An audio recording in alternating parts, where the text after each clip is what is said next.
Yo en realidad soy experto en la sábana santa. De hecho, mi tesis doctoral la he escrito sobre ese tema. Y muchísima gente me decía, bueno, pero ¿y cuándo vas a hacer algo sobre la Virgen? Así que por eso estoy aquí con la tilma del indio Juan Diego. ¿Cómo sabemos estas cosas? Pues lo sabemos a través de los documentos históricos que nos hablan acerca de cómo se llevó a cabo la imagen.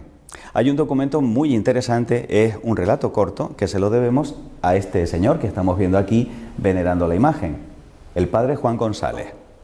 Él era el secretario y el intérprete del primer obispo de México, Fray Juan de Zumárraga, que no sabía hablar náhuatl, que es el idioma que utilizaban los indígenas en el momento de la aparición.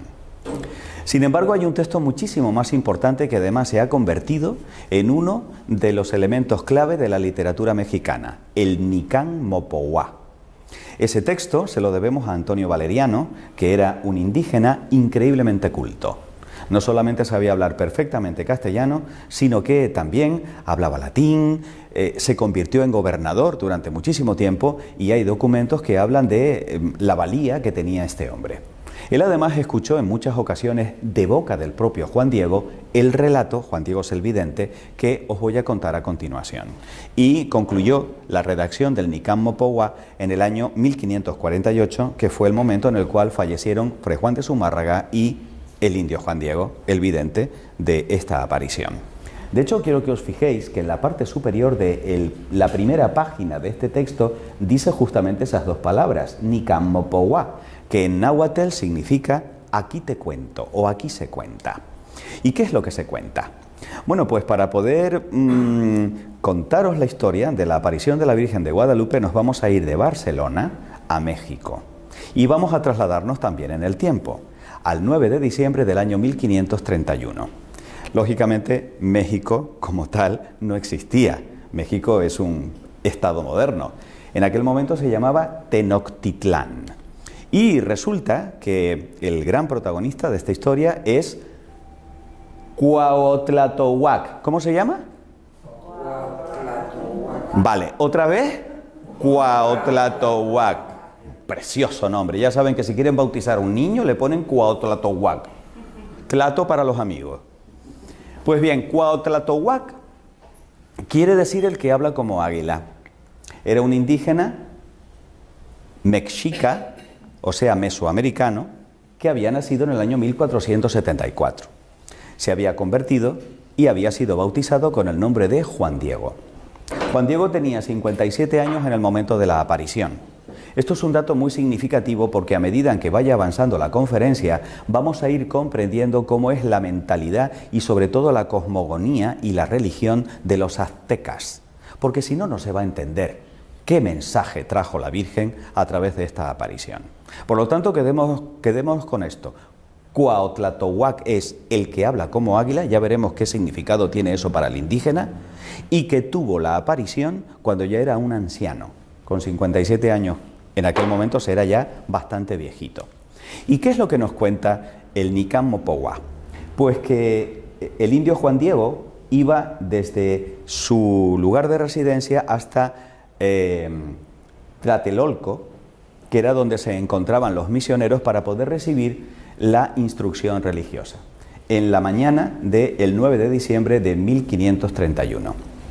Al pasar por el cerrito Tepeyac, una montañita de 40 metros de altura, él se sintió atraído por el canto de unos bellísimos pájaros y notó que algo extraño y maravilloso estaba sucediendo y fue testigo de la aparición de una bellísima doncella a la que él llamó Nuestra Madrecita. Y aquí tenemos el momento de la aparición. Vio a una joven de delicadísima belleza que se dirigió a él con unas palabras extraordinariamente cariñosas. Palabras que están reproducidas de forma prácticamente textual en el Nicán Mopohuá. ¿Por qué? Porque los indígenas tenían muy buena memoria y eran capaces de recordar textos enteros o palabras enteras. ¿Qué le dice la Virgen al indio Juan Diego? Fijaros cómo los llaman. Juan Sin. Este sufijo sin es como una especie de diminutivo. Viene a ser algo así como Juanito. que además también se puede traducir en el lenguaje de los aztecas como digno Juan.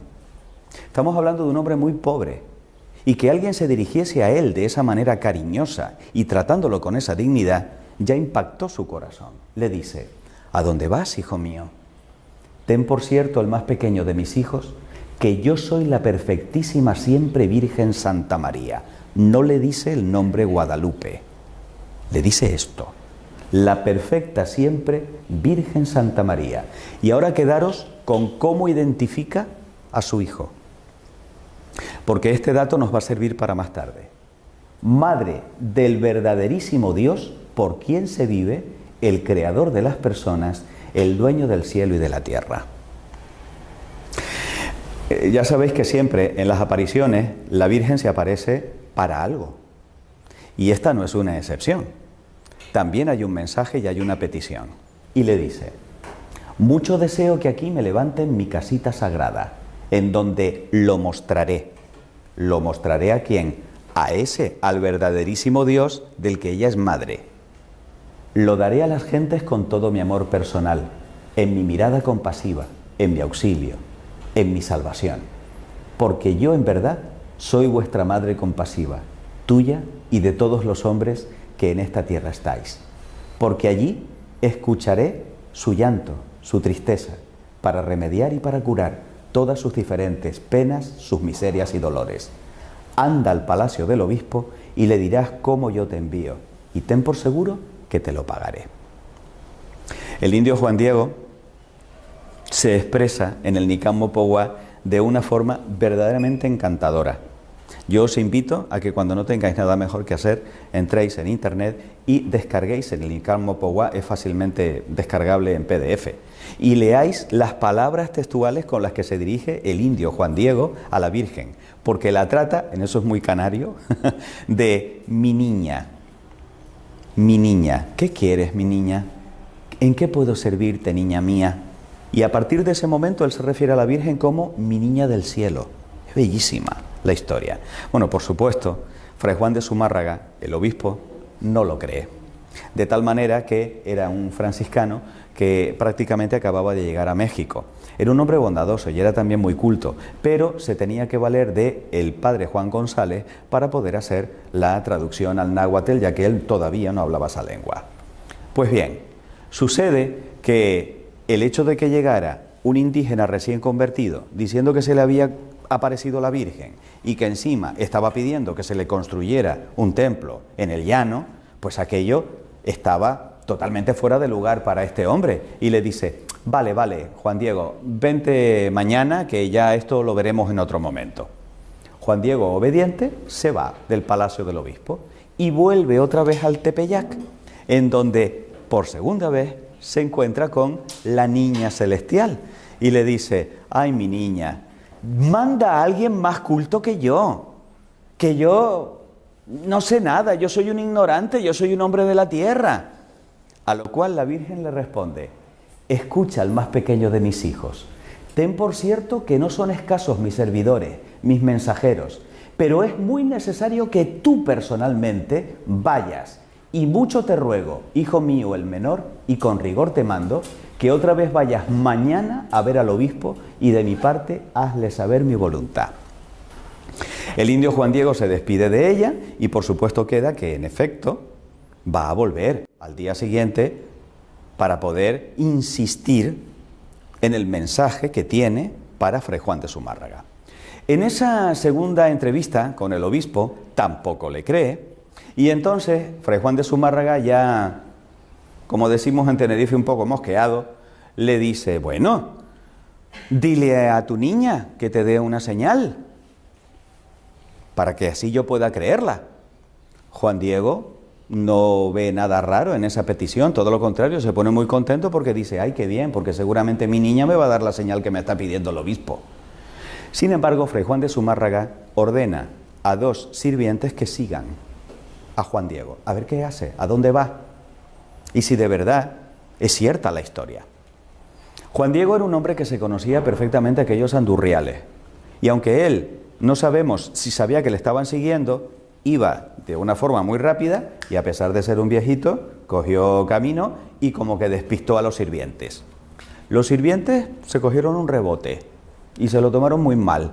Y entonces volvieron otra vez a Fray Juan de Zumárraga y le empezaron a decir, mira, olvídate porque este es un cuentista. Esto lo que te está contando son mentiras, no le hagas caso, vete a saber qué es lo que quiere, etcétera, etcétera. Y empezaron a malmeter de Juan Diego con el obispo Fray Juan de Zumárraga. Pues bien, una tercera aparición en la cual le dice, mi niña del cielo, el obispo me pide una señal. Dame algo para que yo le pueda demostrar que en efecto estás aquí ante mí. Y entonces le dice la Virgen, bien está, hijo mío. A mí esto siempre me ha llamado la atención, ¿eh? La Virgen se somete a la voluntad del obispo. Ojo con esto. A mí me parece de una enorme trascendencia. La Virgen es fiel al proyecto de su hijo y no debemos olvidar de que la Iglesia es jerárquica.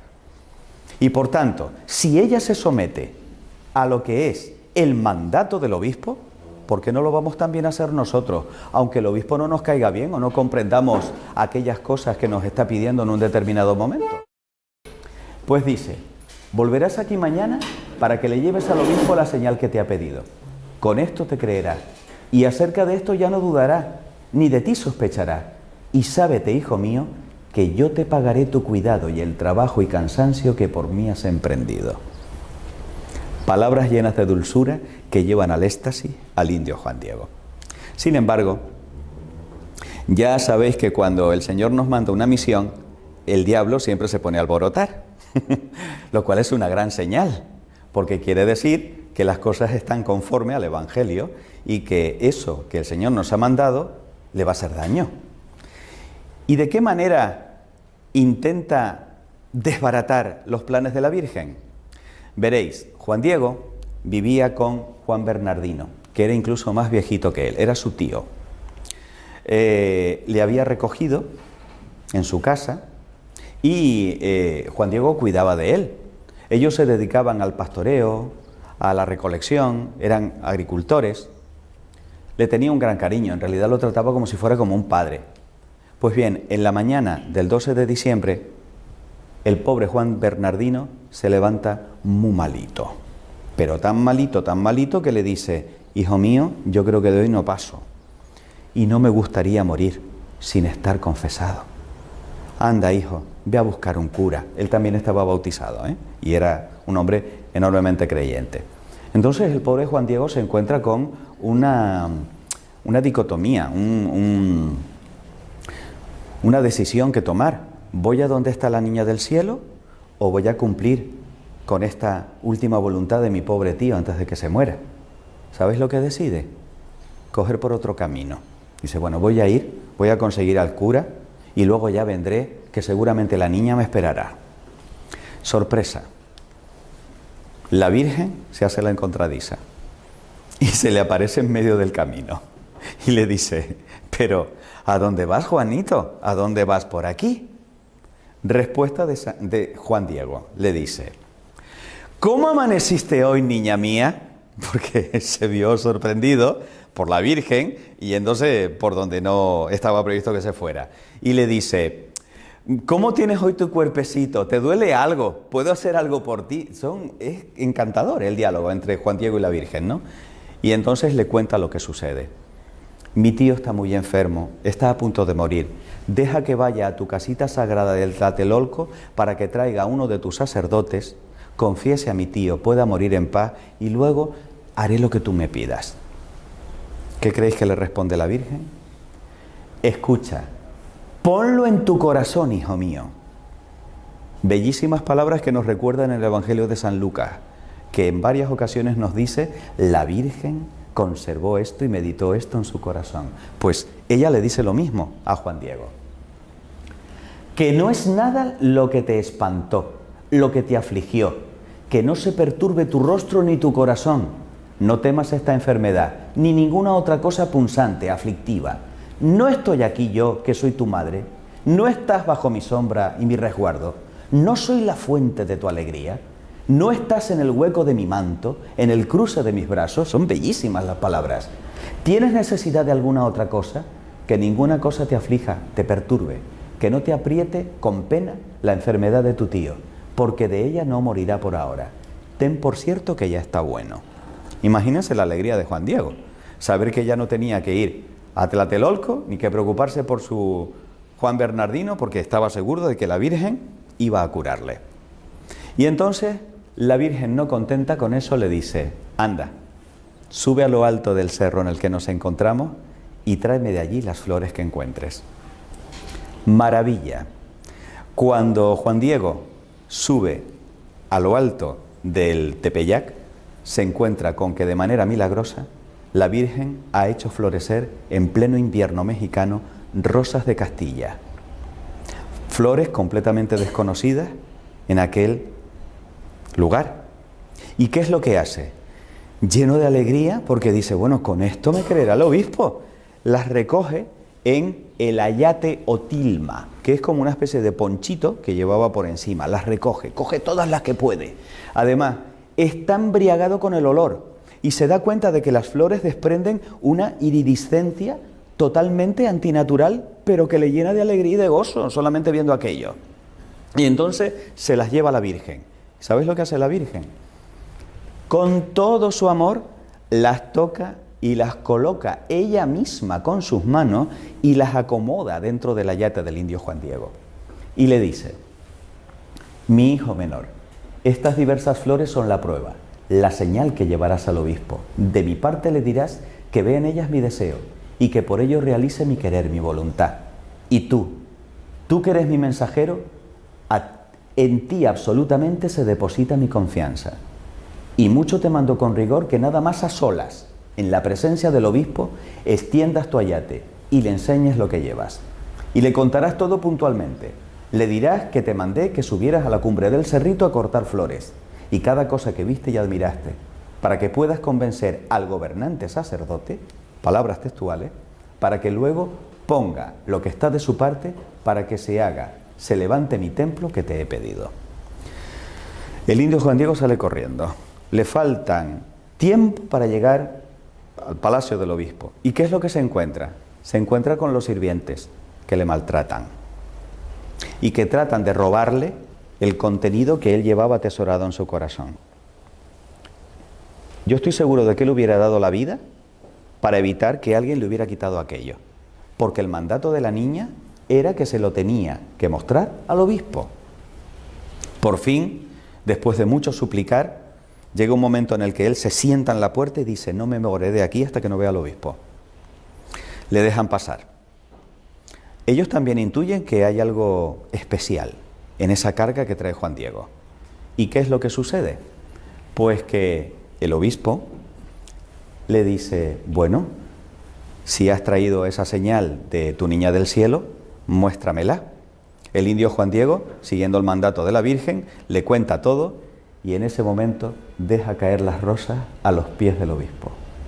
De tal manera que no solamente aparecen las rosas, sino que aparece también grabada de manera milagrosa la imagen de la Virgen Santísima en el ayate del indio Juan Diego.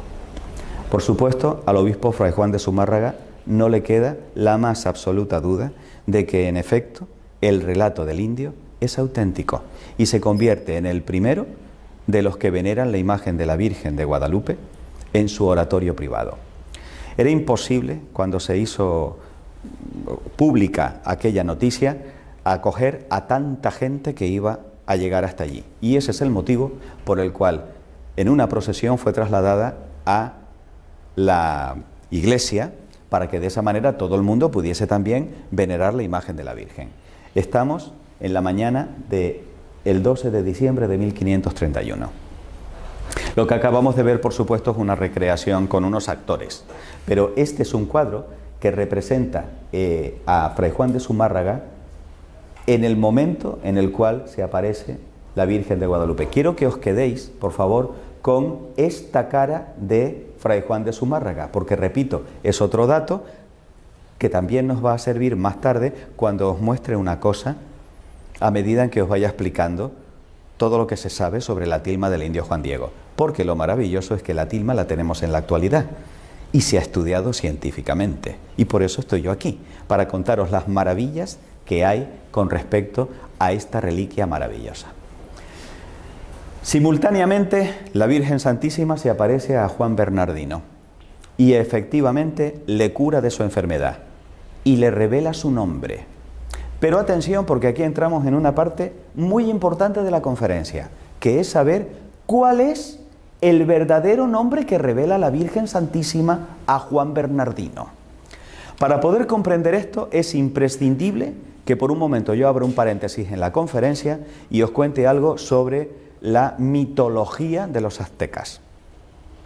Tened en cuenta que esto se produce 40 años después del descubrimiento de América por parte de Colón y 10 años después de la conquista de México por parte de Hernán Cortés y sus 500 soldados.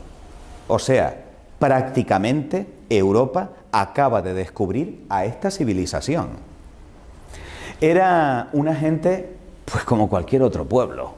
Se casaban, tenían sus hijos, cultivaban la tierra.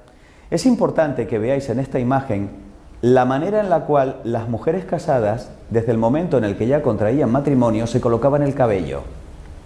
Porque eso era un signo para el azteca de que esa mujer era de un hombre.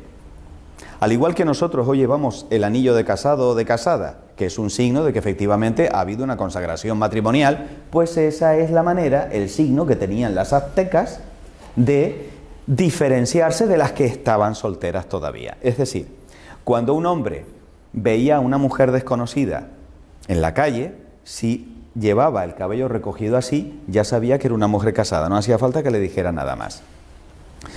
Los aztecas dominaban a las 300 tribus que en aquel momento estaban en esa zona, de tal manera que asombró a los castellanos la extraordinaria arquitectura, las infraestructuras que ellos habían construido. En ese punto eran increíblemente avanzados y también lo eran en la observación del cosmos. Eran unos astrónomos extraordinarios, porque en ello les iba la supervivencia. Es decir, ellos adoraban a los astros del cielo, pero porque pensaban que eran quienes les daban la vida y tenían que estar pendientes de los solsticios, de las estaciones, de los eclipses, etcétera, etcétera, porque veían signos también en las estrellas, en los cuerpos celestes. En eso eran extraordinarios. Sin embargo, hay un punto realmente terrible en la cultura de los aztecas en este momento, y era su religión, porque desafortunadamente era una religión sangrienta. Aquí tenéis al espantoso Huitzilopochtli. Huitzilopochtli era el dios de la guerra, que como podéis comprobar era caníbal. Es más, ellos estaban convencidos de que para que volviera a salir el sol al día siguiente había que alimentar a Huitzilopochtli para que se comiera las entrañas de las víctimas en vez de comerse al sol. Es decir, para ellos era un ritual sagrado el llevar a cabo los sacrificios humanos horribles que sobrecogieron a Hernán Cortés y a los soldados cuando descubrieron todo esto. Es más, en un determinado templo había un ídolo en honor a Huitzilopochtli con la boca abierta y cuentan los cronistas que se escuchaba una voz demoníaca a través de aquel ídolo que pedía víctimas y que tenía una sed de sangre insaciable. De tal manera que en la crónica de Hernán Cortés y sus 500 soldados en 1519 se dice que el propio Hernán Cortés con un martillo destruyó aquel ídolo horrorizado con lo que estaba viendo. Pero tengan en cuenta que cuando ellos iban a la guerra no mataban, cosechaban, capturaban a las pobres víctimas y luego esas eran las que servían de sacrificio para Huitzilopochtli y compañía. De tal forma que la ofrenda de sangre garantizaba la pervivencia del mundo. Era tal el sangrerío que se vivía allí que vivían aterrados, porque en cualquier momento el cuchillo de pedernal podía caer sobre ellos o sobre sus hijos. Fijaros que Andrés de Tapia y Gonzalo de Umbría contaron 136.000 cadaveras humanas en uno solo de aquellos templos. Y se calcula que eran 100.000 víctimas cada año ofrecidas a Huitzilopochtli. Pero si os aterra Huitzilopochtli, agarraos ahora con la madre de Huitzilopochtli. Porque es esta abominación que tenéis aquí, Coatlicue. 2 serpientes que le salían de la cabeza, otras tantas de las manos, las garras que le salían de los pies. Coatlicue es la que tiene la falda de la serpiente, absolutamente satánica. Es más, sacrificaban a las madres embarazadas, les sacaban los fetitos, desecaban las cabezas cortadas de los fetitos y con los cráneos adornaban a la Coatlicue, le ponían los collarcitos a la Coatlicue. ¿Sabéis dónde tenía el templo Coatlicue? En el monte Tepeyac, justamente donde escoge la Virgen aparecerse. ¿Y sabéis cuál es el nombre que le revela la Virgen Santísima a Juan Bernardino? Ella es la Virgen Tecuatlazupe, la que aplasta a la serpiente. Yo no sé a ti, a mí esto me parece de una belleza indescriptible y de una sutileza de la Virgen alucinante. ¿Qué es lo que pasa? Que cuando le comunica el nombre Tecuatlazupe a los castellanos, ellos que todavía no entendían bien el náhuatl, ¿qué es lo que entienden? Tecuatlazupe de Guadalupe, la nuestra, la castellana, la que tenemos en Cáceres, pero ya me dirás tú qué tiene que ver la Virgen de Guadalupe con la que se conserva en Cáceres. Absolutamente nada. Es decir, la Virgen de Guadalupe es una errónea comprensión del nombre extraordinariamente significativo que revela la Virgen, porque es la que aplasta a la Coatlicue, a la serpiente sanguinaria madre de Huitzilopochtli. Pues bien, ¿cómo continúa la historia? Aquí llega el momento en que os tengo que hablar de Ometeotl. ¿De quién? Ometeotl, vale. Pues resulta que Ometeotl, dentro de el panteón de dioses aztecas, era un dios raro, porque a diferencia de Huitzilopochtli, que era el dios de la guerra, y el dios sanguinario, y el dios caníbal, este era el inventor de sí mismo, y era el dios de la vida, y era el dios de la alegría, y era el dios de la naturaleza, el que hacía brotar las plantas, y era el dios que mantenía la unidad entre todos.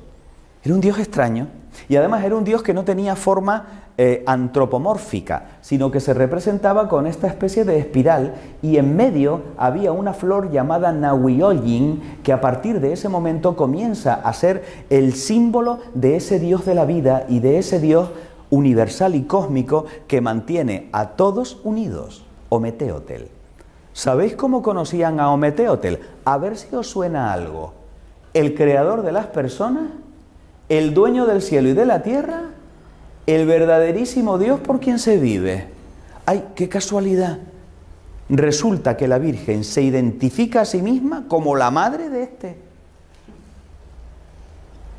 Fijaros cómo es un mensaje para los aztecas. Es un mensaje para los indígenas, que ellos comprendieron perfectamente. Pero no queda ahí todo. Vamos a estudiar con calma los símbolos que podemos encontrar en la Virgen de Guadalupe. Señoras, señores, esta es la tilma del indio Juan Diego, tal y como se conserva en la actualidad en la Basílica de México Capital.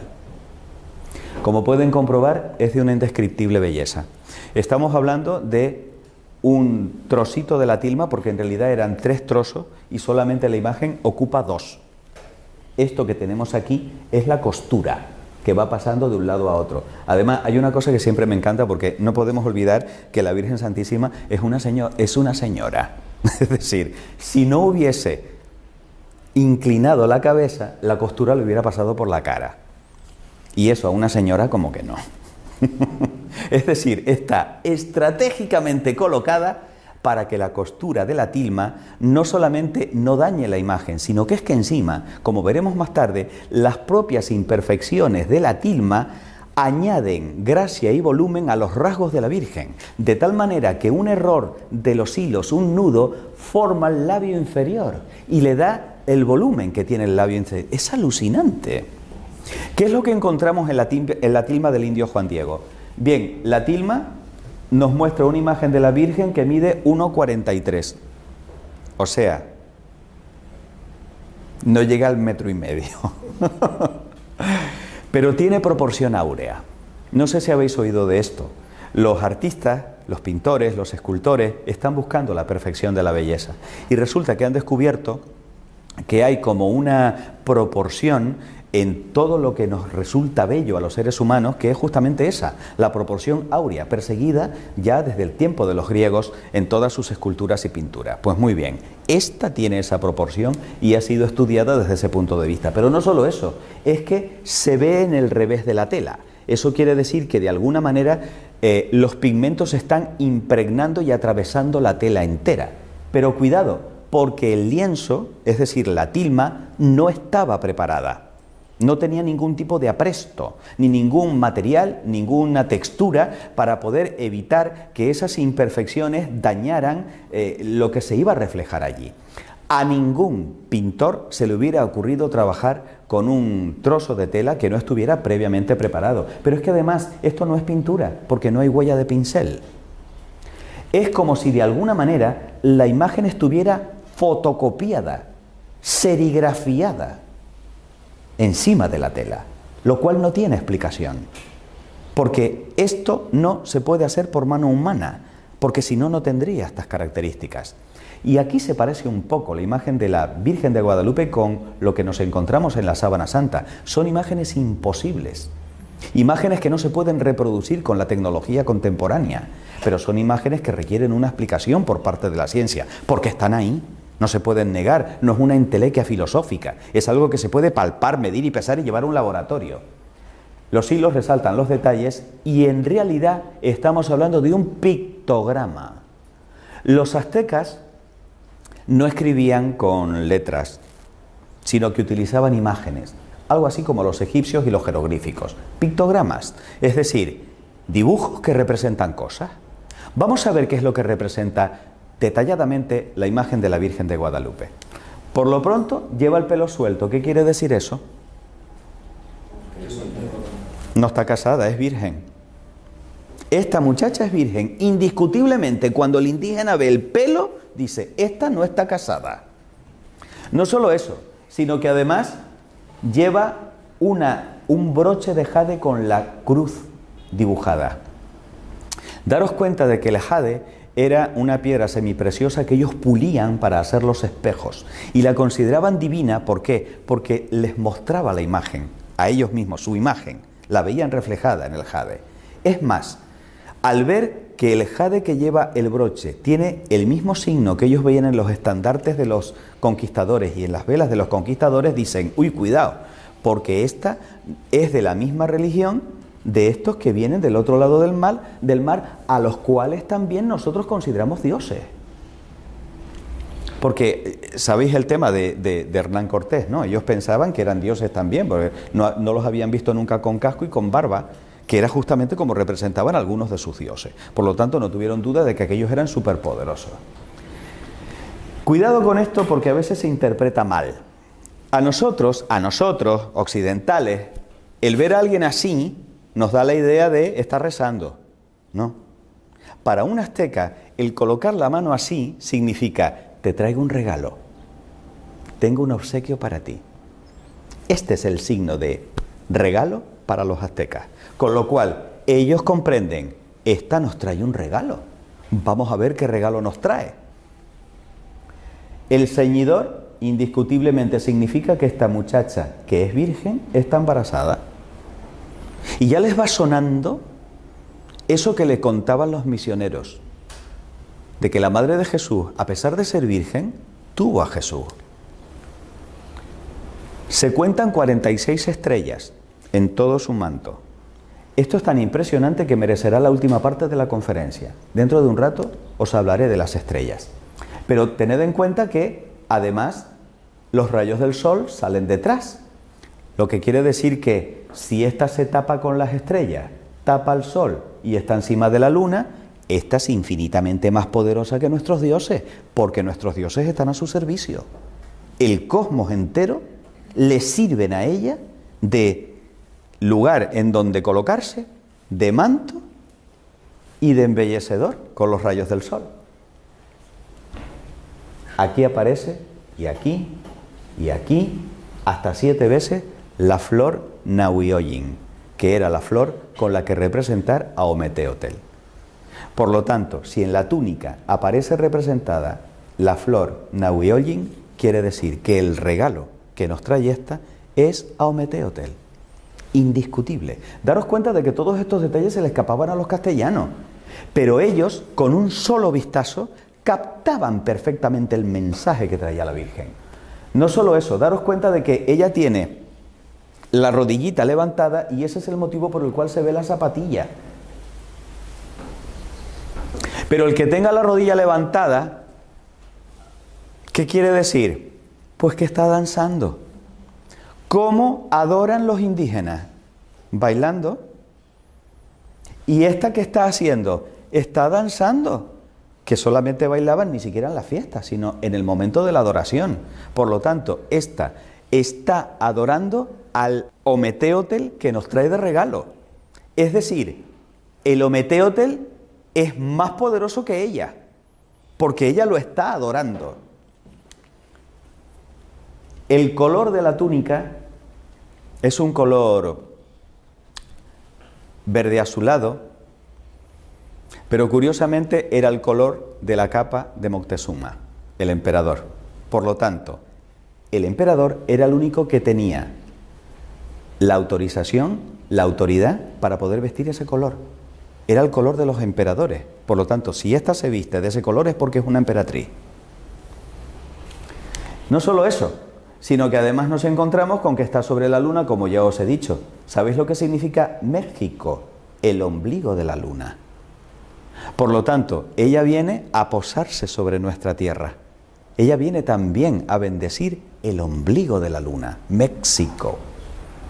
Y por último, el angelito. Quiero que os fijéis que el angelito tiene cara de anciano y que además va vestido con la camisa que llevaban los convertidos, los indígenas convertidos. Pero no tiene alas de angelito, tiene alas de águila. Que habla como águila. Es Juan Diego. Es decir, nos está trayendo a la Virgen. Y fijaros que con una mano coge el cielo, representado en la túnica, en el manto, y con otro coge la tierra, que es la túnica. Él une el cielo y la tierra a través de la Virgen Tecuatlazupe. Bellísimo. Bueno, pues una vez analizados los símbolos de la Virgen de Guadalupe, vamos a seguir profundizando en lo que es la teología aztecas.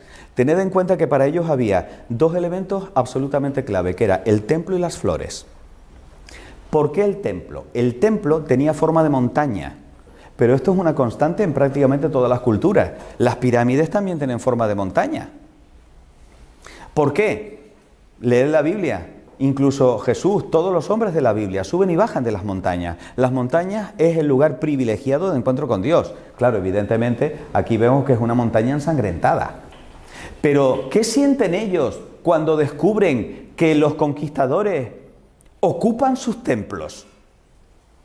Que aquella civilización está herida de muerte y que o cambia o desaparece. Eso es lo que ellos interpretan cuando ven el templo profanado, entre comillas, por los conquistadores.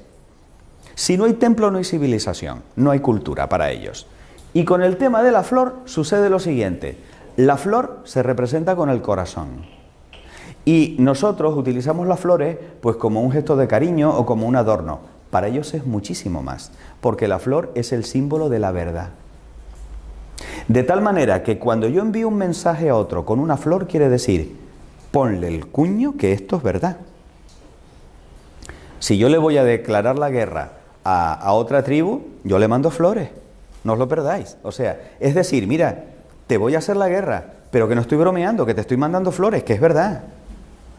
Ese es el sentido que tiene de que de todos los símbolos habidos y por haber, la Virgen haya escogido flores para poder demostrarle a Fray Juan de Zumárraga que el mensaje era verdad. Que llevara flores un indígena quiere decir, no te estoy mintiendo, confía en mí, esto es cierto. ¿Veis qué bonito? Por eso la flor, y el símbolo más importante es la flor Nahuioyin, porque es la que les da la clave de que aquel es Ometeotl. Eso es interesante, que vayamos también sabiendo un poco acerca de qué es lo que sucede con los símbolos para los aztecas y que los vayamos comprendiendo.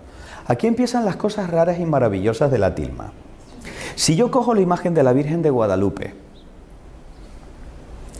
y la coloco sobre un mapa de México, haciendo coincidir las flores Nahuioyin con las montañas y volcanes que en la realidad están en el mapa de México, coinciden perfectamente. Pero claro, esto solamente lo podemos comprobar viendo el mapa desde el espacio. Díganme quién colocó las flores en un mapa que solamente se puede ver desde el espacio en 1531. Sigamos avanzando para ver qué otros misterios nos trae la Virgen de Guadalupe. A ver, el año 1531 fue un año muy especial para los indígenas. Por lo pronto, vieron aparecer el cometa Halley. Que unos indígenas vieran a aparecer un cometa, la cosa está muy mal. Eso es lo que significa el cometa para ellos. Aquí van a pasar cosas muy gordas, pero gordas de verdad. No solo eso, sino que además se produce un eclipse. ¡Horror! Huitzilopochtli está cabreado. A ver, ¿qué es lo que hemos hecho? Habrá que matar, darle de comer, sangre. No solo eso, sino que además el 12 de diciembre de 1531 era el solsticio de invierno. Y cuidado, porque aquí hubo un desfase, porque en realidad, según el calendario gregoriano, tendría que haberse producido el 22 de diciembre, no el día 12, pero es que en 1531 no estaba el calendario gregoriano, estaba el juliano. Y el calendario juliano es el 12 de diciembre, el día que escoge la Virgen para quedarse grabada en la tilma. El solsticio de invierno, ¿qué significa? Acaba la oscuridad y empieza la luz. Se acaba un periodo de oscuridad y ahora vamos a empezar con este sol que renace, con estos días que a partir de ahora van a empezar a ser más largos, a vivir de una manera diferente. Se produce un terremoto, tela. Eso significa que los pilares de la tierra se están conmoviendo. Se destruyen los templos y llega una epidemia de viruela para la cual los indígenas no tenían protección natural, no tenían los anticuerpos de la viruela y los empieza a matar. Y ellos dicen, vamos a ver, nos cargamos a 100.000 personas al año, alimentamos a Huitzilopochtli con toda la sangre que nos pide. Y resulta que ahora que no tenemos templo, que ya no hacemos sacrificio, el sol sigue saliendo, después del eclipse vuelve otra vez a haber luz, una de dos, o nuestros dioses eran mentiras o nosotros no hemos hecho la adoración correcta. ¿Veis lo que significa todo lo que pasó justamente en ese año? Pues bien, todo esto llevó, amigos y amigas, a que en la siguiente década 9 millones de indígenas se convirtieran al cristianismo. Los misioneros no daban abasto a hacer bautizos. ¿Por qué? Porque estaban abandonando una religión de muerte y de oscuridad para abrazar una religión de amor y de vida y de luz, que era la que traía la Tecuatlazupe. Por lo tanto, toda esa leyenda negra que hay sobre lo de la conquista y que se obligaba bajo pena de muerte a los indígenas y no sé cuánto, cuidadito, que hay que analizar bien los datos y que por suerte ahí tenemos la historia y los documentos históricos. Pues bien, el Papa Benedicto XIV recibió inmediatamente, aparte de que se difundió toda la historia de la Virgen de Guadalupe por el cristianismo entero, una copia de la tilma del indio Juan Diego y la Virgen terminó coronada como emperatriz de América. Hoy en día este es el actual templo en México capital en el que se conserva la tilma del indio Juan Diego. Es el séptimo de los templos. Fue consagrado el 11 de febrero de 1976, Día de la Virgen de Lourdes. Y no solo eso, sino que tiene 10.000 personas de aforo. Fijaros además que tiene la forma como de la capa de la Virgen, ¿no? O sea, entramos bajo el amparo de la Virgen, debajo de su manto, debajo del manto de la Virgen. Es indiscutible que la cultura mexicana se ha fraguado en torno a la Virgen de Guadalupe. La Virgen de Guadalupe es omnipresente en todo México, de tal manera que tengo una amiga mexicana que me dice algo que ya yo había oído en boca de otros mexicanos, y es: ay, es que Andrés, nosotros puede que no seamos católicos, pero todos seamos guadalupanos. Es decir, la Virgen de Guadalupe es el amor de los mexicanos. Y eso sí, a lo mejor le dan cachetadas a la iglesia, pero a la Virgen de Guadalupe no se la toque. La Virgen de Guadalupe es una cosa especial. Nuestro bien amado Papa Francisco le tiene una devoción muy especial a la Virgen de Guadalupe. ¿Pero por qué? Porque resulta que hay un dato del Papa Francisco que desafortunadamente, desde mi punto de vista, ha sido silenciado de manera sistemática por los medios de comunicación, y es que el Papa Francisco, ahí donde lo ves, es un científico, está licenciado en ciencias químicas. ¿A que esto no lo sabían todos? O sea, por primera vez en 21 siglos, un científico se sienta en el trono de San Pedro, lo cual yo creo que es maravilloso para la Iglesia, puesto que es un hombre capaz de distinguir los hechos de las opiniones. Es decir, él comprende la naturaleza extraordinaria de la imagen reflejada en la tilma, como veremos a continuación, que no tiene una explicación racional, y por tanto, él, cada vez que tiene oportunidad, habla de la Virgen de Guadalupe y, por supuesto, se encomienda a la Virgen de Guadalupe. ¿Cuál es el siguiente paso para seguir profundizando? Vamos a analizar la tilma, porque da la sensación de que la tilma es indestructible. ¿Por qué digo esto? Cuando hablamos de la tilma, fijaros en esta imagen, es como esa especie de mantita con la que se cubrían los indígenas antiguos. Está hecha de ixtle, que es un tipo de agave. Es un tejido muy burdo, muy vasto. Pues bien, la tilma mide 104 por 170 centímetros, pero los tejidos de esta planta, una vez manufacturados, que más han resistido, no han durado más de 20 años. Y les estoy hablando de un tejido que de manera absolutamente antinatural ha pervivido 480 años sin que haya una explicación de cómo es posible que no se pudra. Porque además, 116 años estuvo sin protección. ¿Sabes lo que significa eso? Tú pon una tela y pon nada más que un año debajo de la tela, 10 velas todos los días. A ver qué le pasa a la tela.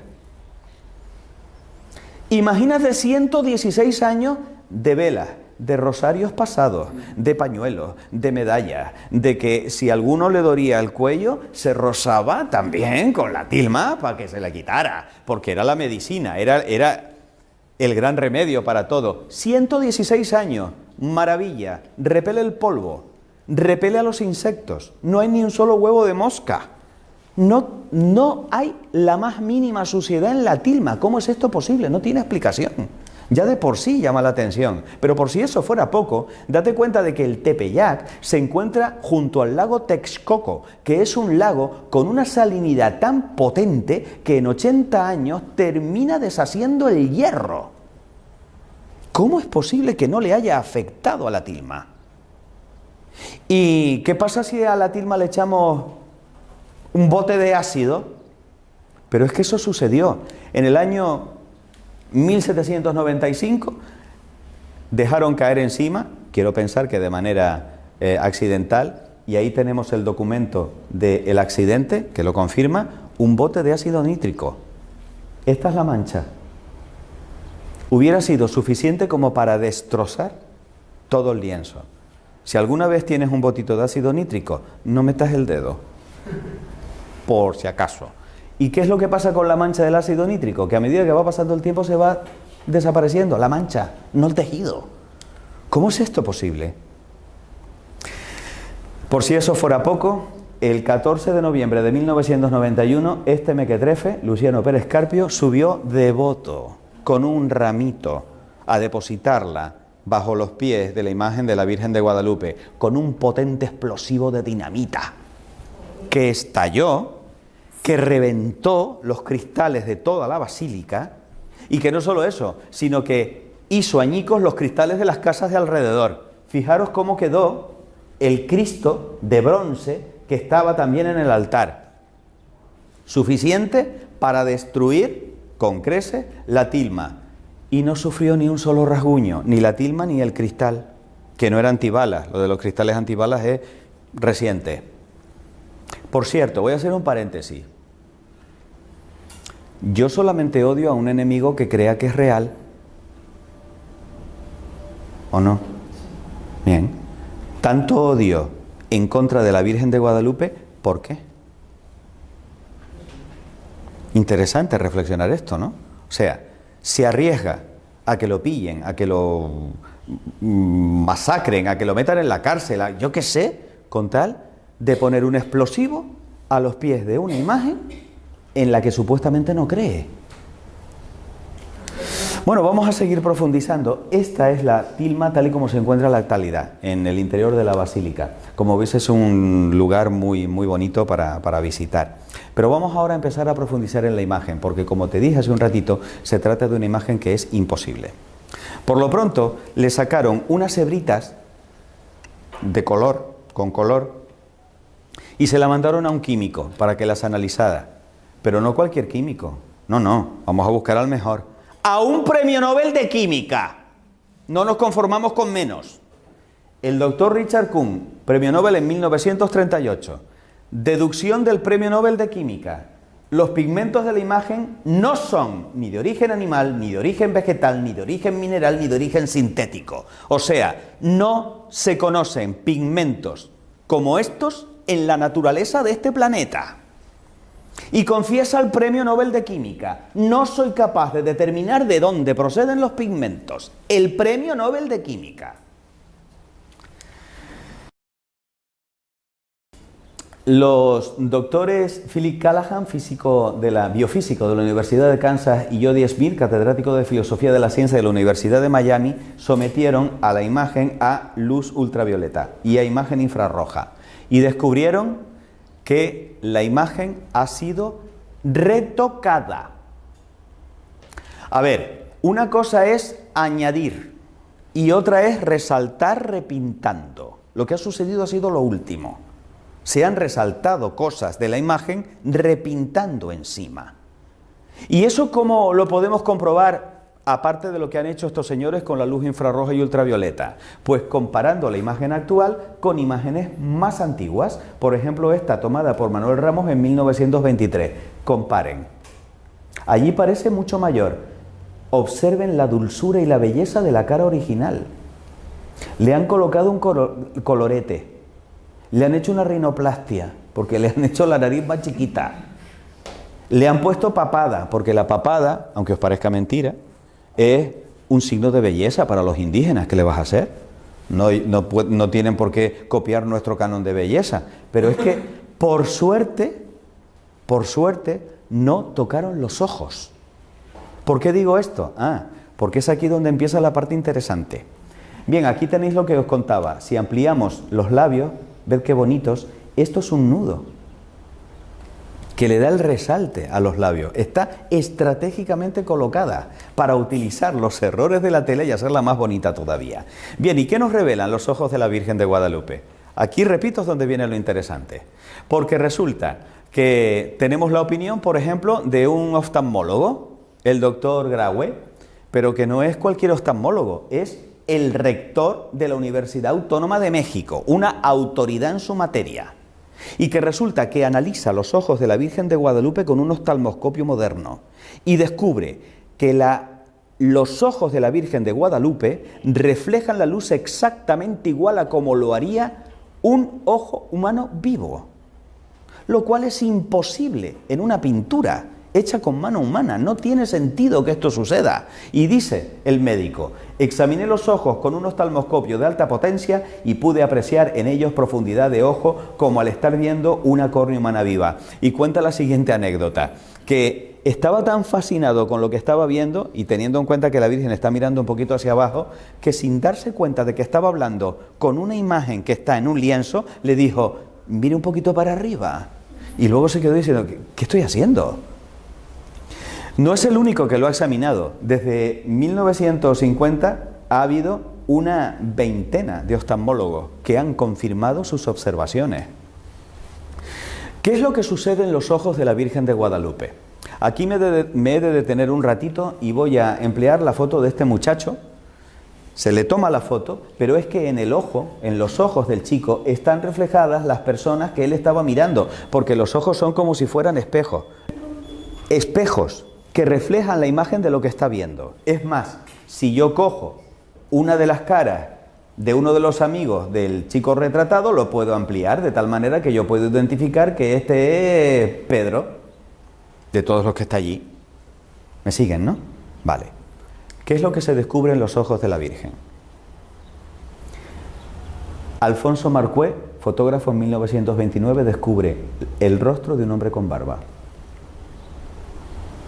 Se ve perfectamente los ojos, la nariz, la boca y además tiene la mano así. Se está cogiendo el mentón, reflejado en una córnea de 8 milímetros.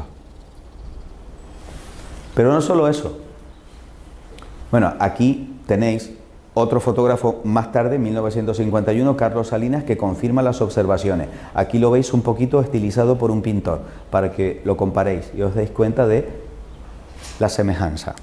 No solo eso. La pregunta es, bueno, ¿esto será una pareidolia? ¿Qué es eso de una pareidolia? El cerebro humano crea imágenes y compone imágenes. Es lo que nos pasa, por ejemplo, cuando vemos formas en las nubes. Yo aquí veo una carita sonriente, y aquí veo una carita asustada, y aquí veo otra carita sonriente, y aquí una carita como diciendo, hola, y esta como diciendo, brr. Pero vemos que no es una cara, es una lavadora de la que está saliendo una tela. Es decir, ¿cabe la posibilidad de que lo que se ve en los ojos de la Virgen de Guadalupe sea una pareidolia? Sí, cabe esa posibilidad, a no ser de que las imágenes se vean en los dos ojos. Y a no ser de que aparezcan reflejadas en los dos ojos siguiendo la proporción de la distancia. Porque en este momento os esté reflejando en mis ojos. Pero si yo me pongo así, como está la Virgen de Guadalupe, en este ojo se verán un poquito más grandes vuestras imágenes que en este. Porque este está un poco más lejos de vosotros. ¿Me estoy explicando? Eso se llama la ley de Sanson-Purkinje. Y está perfectamente estudiado en oftalmoscopía. Pues sorprendeos, porque el doctor Rafael Torija, oftalmólogo, deduce que las imágenes aparecen reflejadas en ambos ojos y que respetan perfectamente las proporciones ópticas de Sanson-Purkinje. No es una pareidolia, son imágenes reales. Pero aquí es donde definitivamente tiran la toalla los incrédulos. Doctor José Aste Tonsman, ingeniero especialista de computación de la Universidad de Cornell, profesor de investigación operativa en la Universidad Iberoamericana de México. Descubre no una ni dos, 13 figuras en los ojos, diminutas, casi microscópicas. Para poder hacer eso, necesitó elaborar con un ordenador cuadrículas de 1 milímetro cuadrado en las córneas. 1600 cuadrículas de 15 por 15 micrones. Usando un microdensitómetro de precisión, las amplió 2500 veces y capta 200 tonos de gris frente a los 30 tonos que es capaz de captar el ojo humano. 13 figuras en unos ojos de 8 milímetros. Entre ellas, la de Fray Juan de Zumárraga. ¿Os acordáis del cuadro? Es el mismo cráneo. La de Fray Juan González, el intérprete que estaba a su lado. La del propio indio Juan Diego, que lo vemos aquí, con un gorro, desplegando la tilma, y uno dice, bueno, pero ¿cómo es posible que el indio Juan Diego llevara el gorro puesto delante del obispo? Dices, claro, es que tenía las manos cargadas, no se lo podía quitar. Un indígena sentado, con el pie levantado, se ve incluso hasta las argollas y la coleta que tiene. Todo esto lo podéis ver con precisión con las imágenes que están publicadas en el libro del doctor Tonsman. El ojo derecho y el ojo izquierdo. Veis que son las mismas figuras, pero respetando las leyes de Sanson-Purkinje. Y un grupo familiar para completar las 13 figuras. Es alucinante. ¿Cómo es posible que esto lo haya hecho un artista? Cuando estamos hablando de que para ver esto necesito un ordenador de la era espacial, porque si no, no lo veo. Hipótesis. Pero bueno, ¿cómo es posible que aparezca el indio Juan Diego con la tilma extendida si la Virgen lo estaba viendo? El doctor Tosman dice, sí, es que en el momento en el que se extiende la tilma, la Virgen estaba invisible delante de aquel grupo de personas y un instante después proyecta su imagen en la tilma. Y la proyecta reflejando lo que ella está viendo un momento antes. Esa es la hipótesis. Esta sería la situación que tendría la imagen dentro del grupo de personas que aparecen también reflejados en sus ojos. ¿Y qué pasa con las estrellas? Bueno, pues a mí particularmente, que durante 4 años trabajé en el Instituto de Astrofísica de Canarias, esto ha sido una de las cosas que más me han tocado el corazón. Las estrellas reflejan la posición exacta de las constelaciones del norte y del sur, visibles el 12 de diciembre de 1531, solsticio de invierno. No están puestas al azar, aunque parece que sí. Tienen un porqué y un para qué esas estrellas. Porque hay un mensaje para los indígenas, pero también hay un mensaje para nosotros, y lo hemos descubierto recientemente.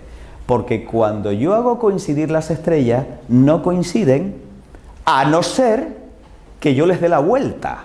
Y si les doy la vuelta a las estrellas, resulta que con las estrellas que se ven yo puedo completar las constelaciones y colocar las estrellas que no se ven. Es decir, a la derecha está el hemisferio norte, a la izquierda está el hemisferio sur. ¿Y qué constelaciones se pueden ver? Pues como podéis ver aquí, esto es un estudio de los doctores Cantó y García de León, astrofísicos. Se pueden observar constelaciones como por ejemplo Ofiuco, en la zona de la capucha, Libra, ya bajando por el brazo, Escorpión, del cual solamente vemos unas cuantas estrellas, Lupus o lobo, que aparece en esta zona del costado, Sagitario, también aparece aquí, la Cruz del Sur se ve perfectamente en la parte inferior, Sirio, perdida en uno de los pliegues, el boyero en el otro lado, en su hombro derecho, la Osa Mayor aparece también representada, muy fácilmente identificable, la cabellera de Berenice, los lebreles. O sea, como veis, estamos hablando de algo que realmente sobrecoge. Pero estamos hablando además, cuidado, de una imagen, vamos a dar a la anterior, una imagen especial porque es una imagen especular anamórfica de las constelaciones vistas desde el espacio. Desde la Tierra no se ven así. Una imagen especular porque refleja, como si fuera un espejo, y anamórfica, y se ve perfectamente en esta imagen, veis que aquí hay una cara de un hombre barbudo, ¿no? Reflejada en este vaso que es como si fuera un espejo, pero esto es lo que está reflejando. O sea, es como si aquí estuviera la Virgen encima del espacio y reflejara en su manto las constelaciones que están alrededor. Eso es lo que quiere decir esto. Está situada en el espacio, en el momento en el que se cubre con estas constelaciones, que tienen significado para nosotros. Porque qué casualidad que la corona boreal no le viene a caer en el pecho o en las piernas, le cae en la frente. Es una reina. El boyero es el guardián, probablemente representa a San José, el que cuida de la Virgen y del niño. Virgo viene a caer justamente sobre el vientre, es madre, pero es virgen también. Cristo es el león de Judá, por eso aparece también la constelación de Leo. El auriga es el buen pastor dentro de las constelaciones. Asclepio, hijo de Apolo, que es lo que representa a Ofiuco, era capaz de devolver la vida a los muertos. El centauro, que es mitad hombre, mitad caballo, un ser con dos naturalezas, igual que Cristo. Dios y hombre. La Cruz del Sur, el Calvario, naturalmente. Hay una estrella en la constelación de Leo, que es Régulo, que representa al pequeño rey. Esta nos trae a un rey pequeñito. Y, maravilla, Sirio, en un pliegue como protegida, que en la lengua original se conoce con el nombre de Nasirene. Blanco y en botella. Nazareno. Este es el misterio de las estrellas de la Virgen de Guadalupe y lo último que se sabe de la Virgen de Guadalupe, pero también tiene una significación bíblica. Apocalipsis 12. Apareció en el cielo una señal grande, una mujer vestida de sol, con la luna debajo de sus pies y sobre su cabeza una corona de 2 estrellas. Está reflejando a la mujer del Apocalipsis. Estamos terminando. ¿Cuáles son las conclusiones que podemos sacar a la luz de lo que os he explicado?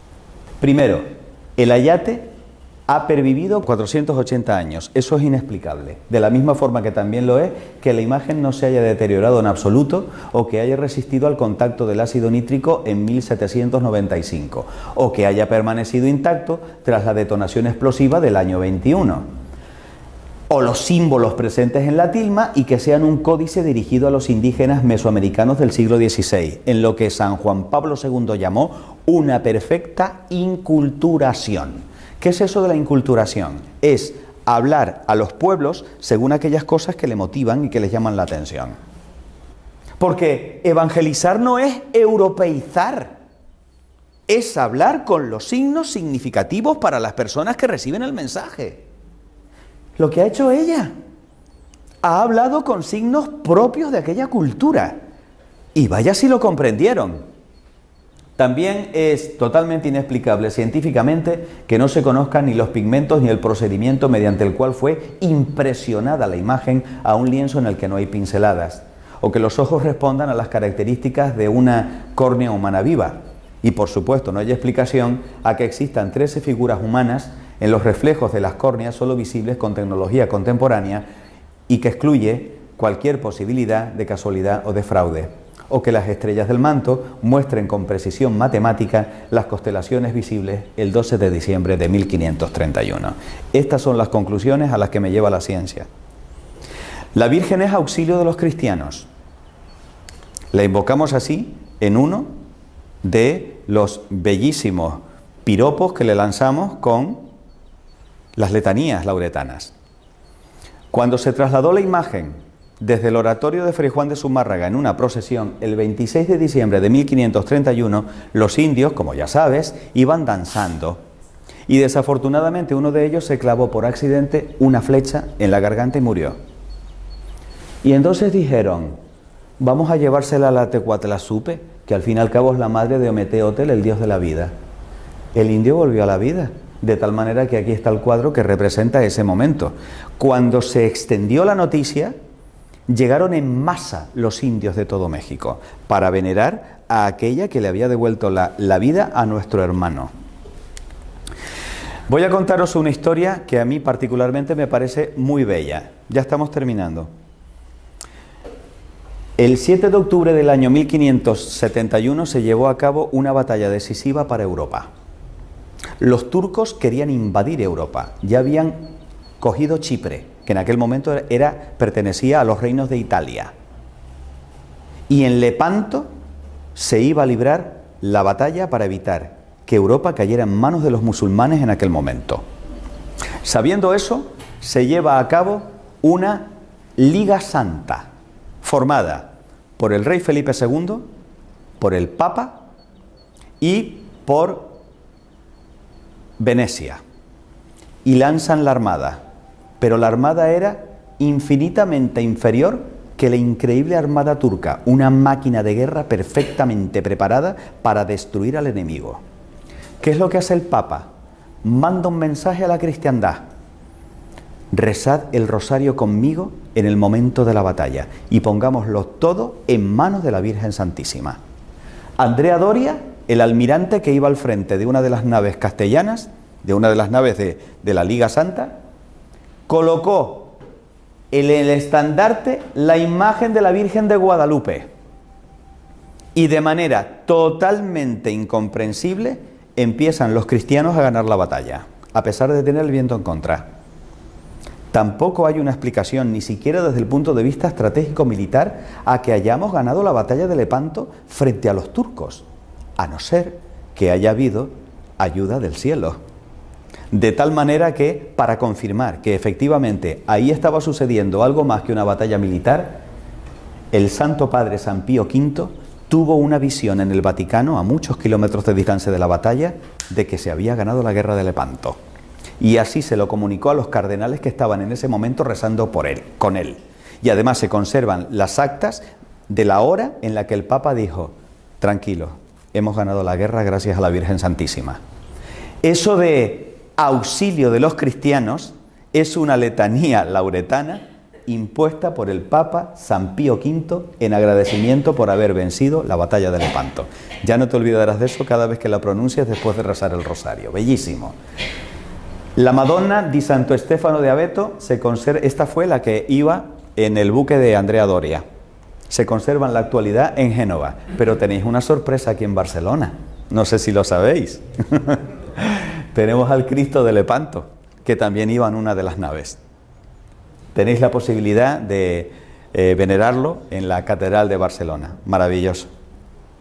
Bueno, ¿y qué fue del indio Juan Diego después de todo esto? Sobrevivió 17 años a las apariciones. El indio Juan Diego se trasladó a vivir en una casita humilde, chiquitita, porque quería estar cerca de su niñita del cielo. Y el resto de su vida se dedicó a contar una y otra vez a la gente que se lo pedía el relato de las apariciones. El indio Juan Diego murió y la Virgen no se deja ganar en generosidad. Le había dicho: te lo pagaré, y vaya si se lo pagó. Porque el 31 de julio del año 2002, San Juan Pablo II decretó que Juan Diego es santo y está con su niña en el cielo. Por eso podemos invocarle como un santo, San Juan Diego, el que habla como águila, el que nos trae la nueva evangelización. ¿Cuál fue el milagro mediante el cual se canonizó al indio Juan Diego? Juan Barragán, un chico de 20 y pocos años, drogadicto, estaba pasando por el mono de no tener la droga, y fue tal su desesperación que se lanzó del balcón al suelo. Quinto piso. Bajo los ojos de su madre, desesperada, que no pudo evitar que su hijo se tirara por el balcón. Lo que sí hizo la madre fue invocar a Juan Diego. Cuando escuchó el golpe del cráneo en el asfalto, bajó corriendo las escaleras y se encontró con que efectivamente su hijo estaba perdiendo masa cerebral, tenía los sesos desparramados. Lo único que hicieron los de las ambulancias fue confirmar la muerte del muchacho y cubrirlo con una sábana. Y de repente, cuando lo iban a meter dentro de la ambulancia, el chico se levanta, hace así, se cierra al mismo el cráneo y dice: ¿qué me ha pasado, madre? Se lo llevan al hospital y el médico encargado de hacer todo el informe, que después fue por supuesto consultado por la comisión para la canonización del indio Juan Diego, certificó que aquel chico era imposible que sobreviviera. De hecho, le colocaron un respirador, no podía respirar por sí mismo. Reunió a la comisión ética del hospital y dijo: mira, vamos a desconectarlo porque está clínicamente muerto. Cuando volvieron a la habitación se encontraron que el chico estaba sentado y estaba pidiendo de comer. No me lo estoy inventando yo, están las actas, se puede leer. Por lo tanto, ahí tenéis el milagro de San Juan Diego. Como por suerte tenemos aquí a otro Cristo consagrado, que es mi bien amado padre Josep María Manresa, a quien le agradezco de todo corazón, al igual que a las chicas de Keeping Church, Carmen y Teresa, que ha tenido que marcharse, el que me hayan permitido venir desde mi isla tropical para traeros un trozo de pasión volcánica. Yo voy a dejar que sea él, por favor, el que ponga la cerecita encima de la tarta de esta conferencia. ¿Qué más decir, no? De esta conferencia tan bonita, tan hermosa, y sobre todo de la Virgen. A mí siempre me impresionan aquellas palabras, ¿no? De la Virgen: no estoy yo aquí, que soy tu madre, y esto es lo que nos tenemos que llevar en nuestro corazón, ¿no? La Virgen, nuestra madre del cielo, nos da a su Hijo y nos cuida siempre. A ella tenemos que acudir en toda ocasión, en todo momento, y ella nos protege, nos acompaña y nos bendice, y nos trae su regalo, su ofrenda, que es su Hijo. Por eso nos ponemos de pie. Le damos gracias. Primero le damos gracias también a don Andrés por esta magnífica exposición. Es un honor.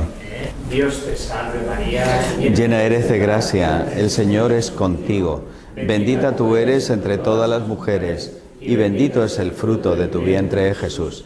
Santa María, Madre de Dios, ruega por nosotros pecadores, ahora y en la hora de nuestra muerte. Amén. Nuestra Señora de Guadalupe, Ruega por nosotros. Muchas gracias.